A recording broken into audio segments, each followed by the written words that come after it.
The mahogany walls of my father's study seemed to close in as he signed the final document with a flourish. The scratching of his Mont Blanc pen against paper felt like nails on a chalkboard. There, he said, sliding the trust fund transfer papers across his desk. It's done. All $2 million will go to Jennifer instead. My name is Emma Chen, and at 28, I was being written off by my family for the last time. My sister Jennifer stood by the window, trying to hide her triumphant smile as she watched our father disinherit me. Emma, my mother sighed from her perch on the leather armchair, if you just gone to law school like your sister, if you just applied yourself. I did apply myself, I said quietly, watching my father's expression darken. Just not to what you wanted. Playing with computers in your apartment isn't applying yourself, he snapped, standing up to tower over his desk. Your sister made partner at Thompson and Mitchell at 32. Meanwhile, you're what? Coding websites for small businesses, living in that tiny apartment in the city. I could have told them then. Could have explained that what they saw as playing with computers was actually the development of an AI-driven financial technology platform that was about to revolutionize global markets.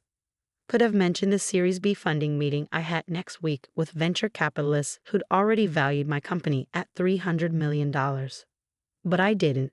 I learned long ago that my family only saw what they wanted to see. You're right, I said instead, standing up. I'm clearly a disappointment. Jennifer deserves the money more than I do. Jennifer shifted uncomfortably by the window. For a moment, I caught a glimpse of the sister I used to know, the one who'd shared ice cream with me after bad days at school, who'd helped me with my math homework before our parents' expectations had driven a wedge between us. Emma, she started, but I held up a hand. It's fine, Jen, really. Congratulations on making partner. You've earned this. As I walked toward the door, my mother called after me. Will you at least join us for dinner? Your father's reserved a table at Le Bernardin to celebrate Jennifer's promotion. I turned back one last time, taking in the scene. My father's disapproving frown, my mother's practiced worry, Jennifer's mix of triumph and guilt. The study walls were lined with law degrees and bar association awards. Not a single photo of me or my accomplishments in sight. I have a meeting, I said, but enjoy dinner. The drive back to the city gave me time to think. The trust fund had never been about the money. I had more than enough of my own now. It was about what it represented. My parents had set up identical trusts for Jennifer and me when we were born, meant to be released on our 33rd birthdays. But a clause allowed them to redirect the funds if they felt one of us was failing to live up to the family standards. My phone buzzed with a text from Maya, my CTO. VCs moved the meeting up to tomorrow. You ready? I smiled, thinking about the presentation we prepared. More than ready, I typed back. Time to change the game. When I reached my apartment, the tiny space my father had sneered at, I kicked off my heels and walked straight to my home office. The wall-mounted screens displayed real-time data from our AI system's latest test run. Numbers scrolled past, each one representing another successful prediction, another validation of what we built. The playing with computers my father dismissed had led to the creation of ATGNA, adaptive trading heuristics and enhanced neural analytics, an AI system that could predict market movements with unprecedented accuracy, processing millions of data points to identify patterns human traders could never spot. My phone buzzed again. This time it was Jennifer. I'm sorry about Dad, her text read. You know how he gets. The trust fund doesn't matter anyway, right? You're doing fine with your computer stuff. I stared at the message, noting how even Jennifer's attempt at kindness came with a subtle dismissal of my work. Thanks, Jen, I replied. Enjoy dinner. Turning back to my screens, I pulled up the pitch deck for tomorrow's EC meeting.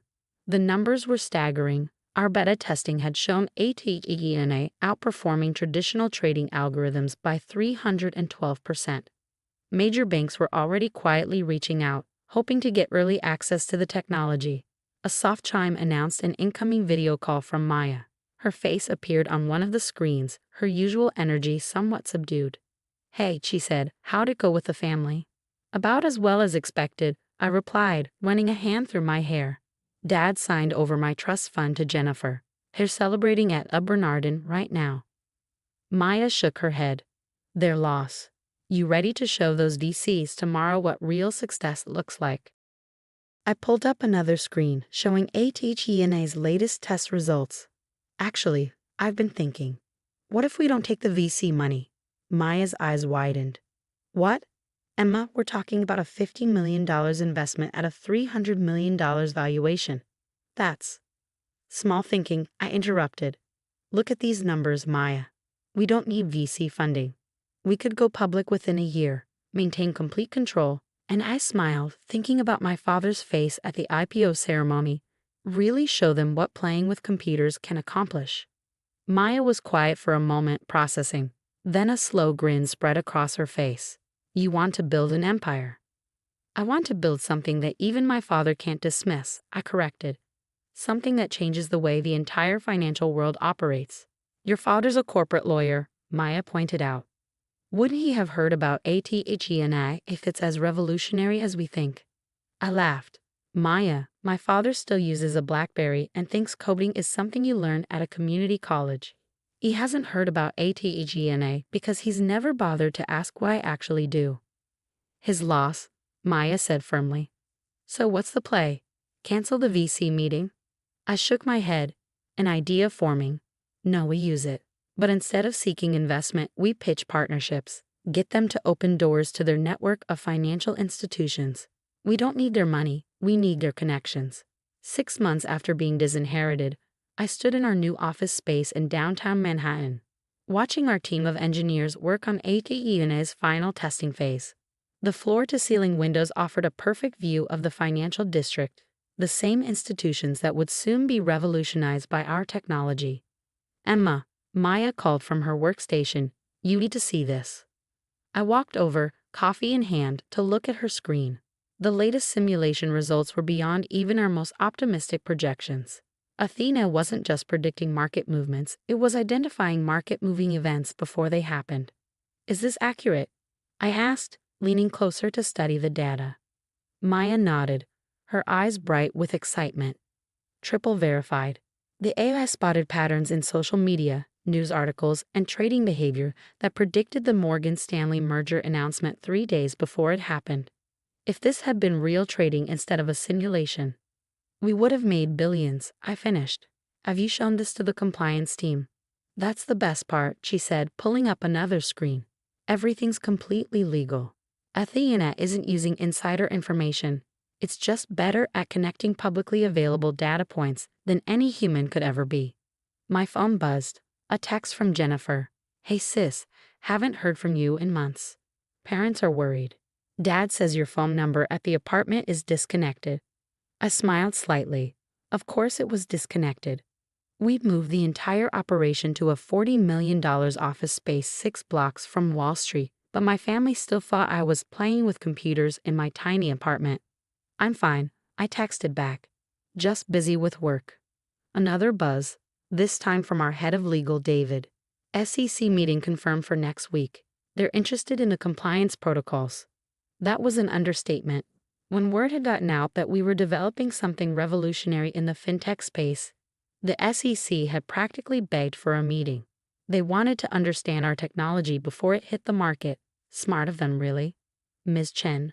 Our receptionist's voice came through the intercom. There's a Mr. Thompson here to see you.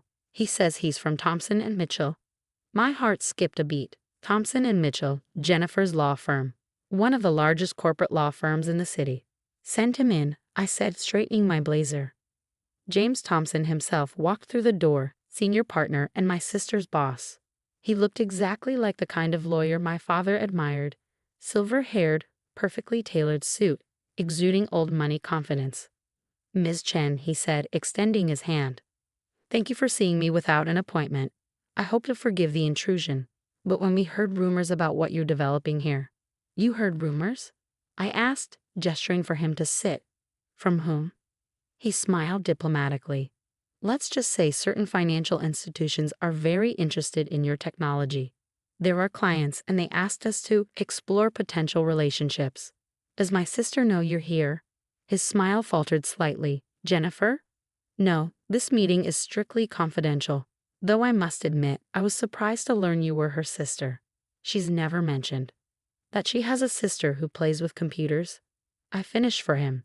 I imagine she hasn't mentioned me much at all. Maya appeared in the doorway, tablet in hand. Emma, sorry to interrupt, but the Goldman Sachs team is here for their demo. Thompson's eyebrows shot up at the mention of Goldman Sachs. I could almost see him recalculating my worth in his head. Mr. Thompson, I said, standing, I apologize, but I have another meeting. If you'd like to discuss potential relationships, you can contact our legal team to schedule something. Of course, he said, rising quickly. But Ms. Chen, whatever Goldman is offering, we can match it. Thompson and Mitchell represents half the major financial institutions in the city. I walked into the door, feeling a strange satisfaction. It's not about the money, Mr. Thompson. It's about changing the game entirely. I'm sure you understand. After you left, Maya gave me a knowing look. You enjoyed that, didn't you? Maybe a little, I admitted. How long until he tells Jennifer about our little operation here? Given that your sister's firm represents billions in financial interests, I'd say about 5 minutes. Sure enough, my phone buzzed again. Emma, why didn't you tell me? Jim Thompson just came back from your office looking like he'd seen a ghost. What exactly are you working on? I put my phone away without responding. There would be time for family revelations later. Right now, we had a demonstration to prepare for. The Goldman Sachs team was already waiting in our conference room. 5 executives in expensive suits, trying not to look too eager. Their presence here was a coup. Getting Goldman as an early partner would open every door in the financial world. Ladies and gentlemen, I began, standing at the head of the table. What you're about to see will fundamentally change how the markets operate. But first, I need you all to sign these NDAs. The morning of our IPO, I stood in front of my mirror adjusting my suit. Chanel, not that my parents would recognize the difference. The Wall Street Journal sat on my desk, our company's impending public offering splashed across the front page. ATE and AI set to launch biggest tech IPO of the year. Expected valuation, $800 million. My phone had been buzzing nonstop for days. First Jennifer, then my mother. Finally, even my father had tried to reach out.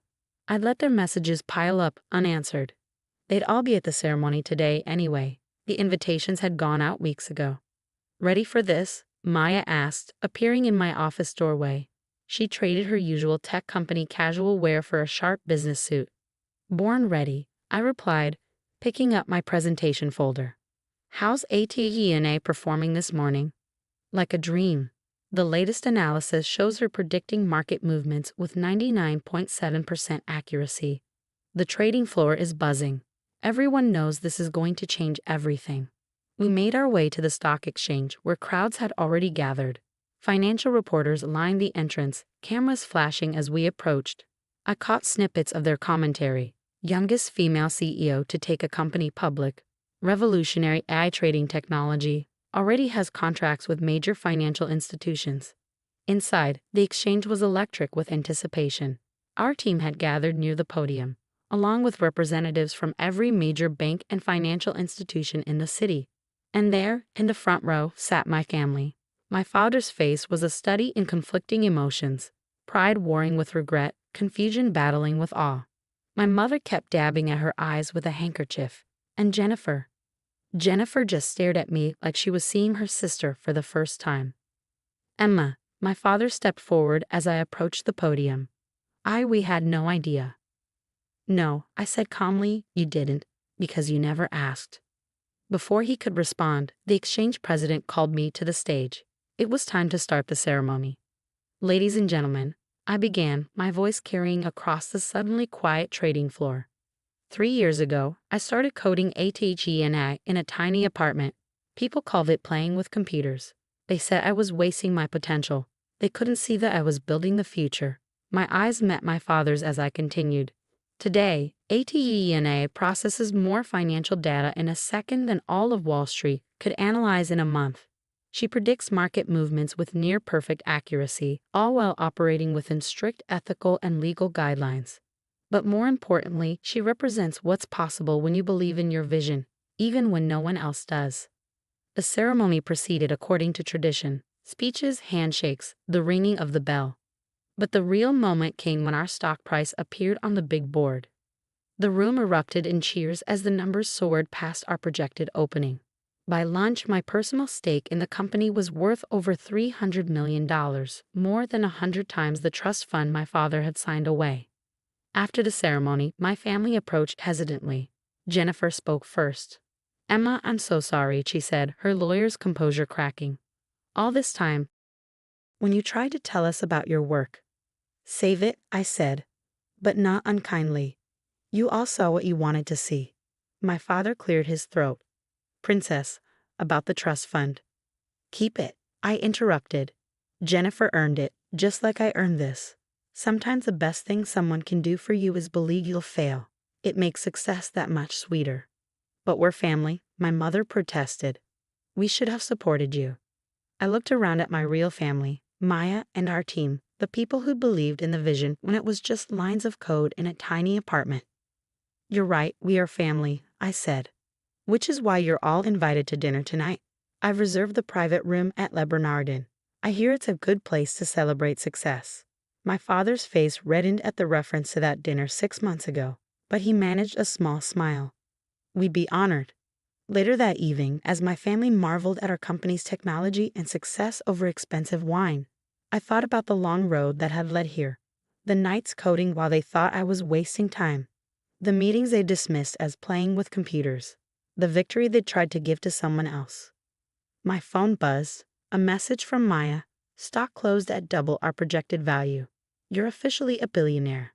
I smiled, watching my father try to explain to his country club friends how his disappointing daughter had built an empire right under his nose. Success, I'd learned, wasn't about proving them wrong. It was about proving myself right. "Emma," Jennifer said, pulling me aside, "I need to tell you something. After Jim Thompson came back from your office that day, I looked up everything I could find about ATG&A.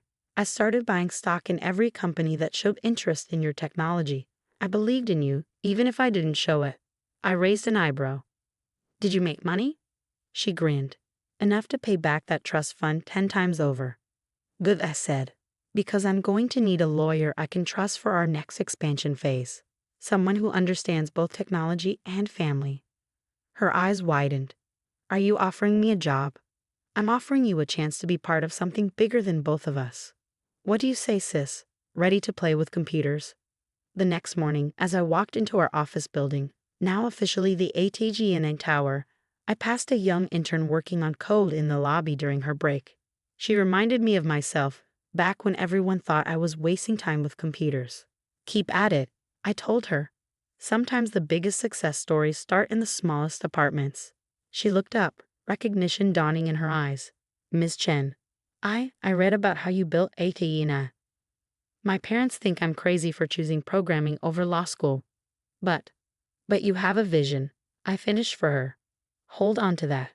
And remember, the people who underestimate you today will be reading about you tomorrow." As I rode the elevator to my office, I thought about legacy. Not the kind my father had tried to force on me, but the kind you build yourself, one line of code at a time. Athena wasn't just changing the financial world, she was proving that success doesn't always look like people expect it to. And sometimes, the best inheritance isn't the one you're given, it's the one you create for yourself.